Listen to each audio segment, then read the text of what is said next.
आपल्या सगळ्यांनाच माहिती आहे की पवार कुटुंबाचा पाडवा आणि बारामती हे एक समीकरण बनलंय आणि पवार कुटुंब पाडव्याला एकत्र येत ही अनेक वर्षांची परंपरा आहे। मात्र ही परंपरा यावर्षी खंडित झाल्याचंही दिसलंय। शरद पवारांनी गोविंद बागेत तर अजित पवार यांनी काटेवाडीमध्ये पाडवा साजरा केला।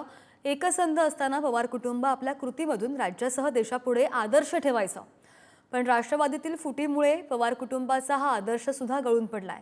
याविषयीचा एक रिपोर्ट पाहूयात।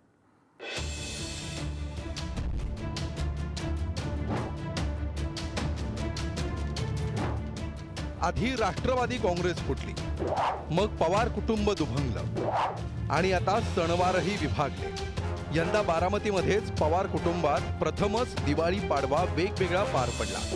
काटेवाडीत अजित पवारांचा तर गोविंद बागेत शरद पवारांच्या उपस्थितीत पाडवा साजरा करण्यात आला।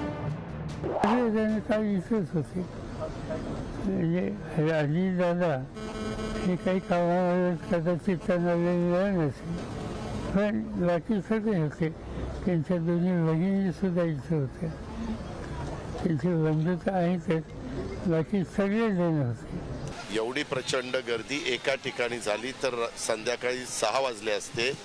त्या लोकांना पण पाडव्याचं घरी जायचं असतं, म्हणून 2 ठिकाणी झाल्यानंतर निम्मी गर्दी तिकडं निम्मी गर्दी इकडं झाली की गर्दी विखुरली जाते, काम पण उरकतं आणि त्यांना आपापल्या घरी पण जाता येतं। पवार कुटुंब एकत्र साजरा करणार का काय ते आता आमचे घरातले आमची आई आहेत, वडीलधारी सगळे ह्याबद्दलचे निर्णय घेत असतात। गेल्या अनेक वर्षांपासून संपूर्ण पवार कुटुंब गोविंद बाग या ठिकाणी शरद पवारांच्या उपस्थितीत पाडवा साजरा करत आलाय।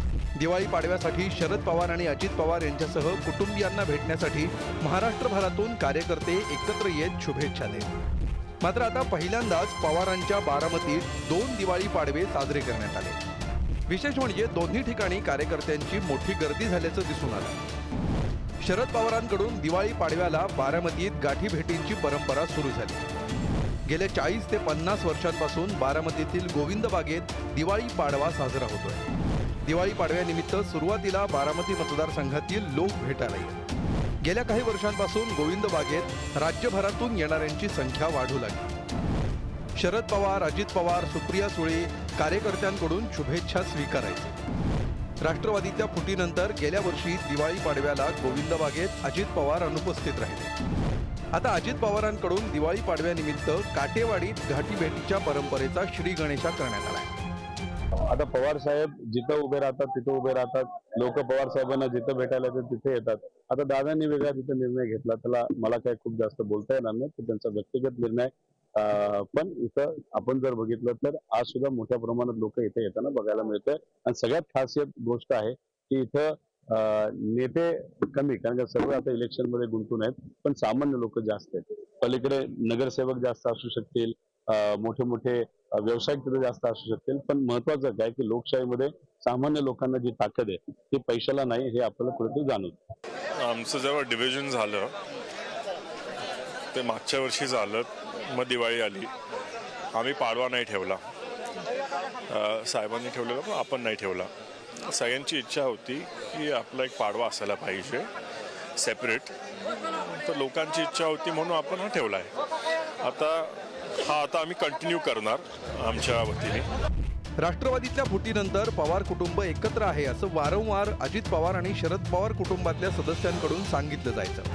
मात्र लोकसभेला सुप्रिया सुळेंविरोधात अजित पवारांच्या पत्नी सुनेत्रा पवार मैदानात उतरल्या, तेव्हापासून पवार कुटुंबातील वाद चव्हाट्यावर येऊ लागले। आता तर बारामतीत थेट अजित पवार विरुद्ध युगेंद्र पवार अशी काका विरुद्ध पुतण्या लढत होणार आहे। तुमची इच्छा आहे की ताईंनी मुख्यमंत्री व्हावं म्हणून, जसं ताईंनी संसद रत्न पुरस्कार मिळवला तसंच महाराष्ट्राला सुद्धा देशामध्ये अग्रस्थानी पोहोचवण्यासाठी ताईंचा मोठा वाटा येऊ शकतो। एक महिषासुरवर्ती होऊन ना ह्या दैत्यांचा नाश करायला लागला, त्यासाठी आम्हाला कसं वाटतं की महिला मुख्यमंत्री असावी, ह्या दैत्यांचा नाश संवार करायला पाहिजे। जो काही पाडवा आज काटेवाडीमध्ये सुरू केलेला आहे, हा जो बदल आहे तो निश्चितपणे कार्यकर्त्यांना उत्साह देणारा बदल आहे। अजितदादांमुळे महाराष्ट्रामध्ये एक नवी ऊर्जा निर्माण झालेली आहे आणि त्यामुळं आजचा हा पाडवा आहे काटेवाडीचा, हा निश्चितपणे तरुणांमध्ये स्फूर्ती देणार आहे। बारामती तालुका काटेवाडी गाव शेवट दादांचंच नाव आहे आणि असताना चांगल्या पद्धतीची पहिल्यापासून त्यांनी चांगल्या पद्धतीची कामं केलेली आहेत। कामं केल्यामुळे लोकांचं काय आहे की मत समजा दादांकडे फिरलेलं आहे.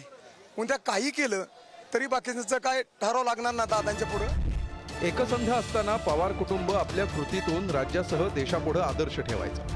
पण राष्ट्रवादीतील फुटीमुळं पवार कुटुंबाचा हा आदर्शही गळून पडलाय. आता पवार कुटुंब एकमेकांवर टीका करण्याची एकही संधी सोडताना दिसत नाही. थोडक्यात काय, सर्वसामान्य असो व प्रतिष्ठित, सर्वांची घरं काचेची असतात हेच या निमित्तानं पुन्हा एकदा सिद्ध झालंय.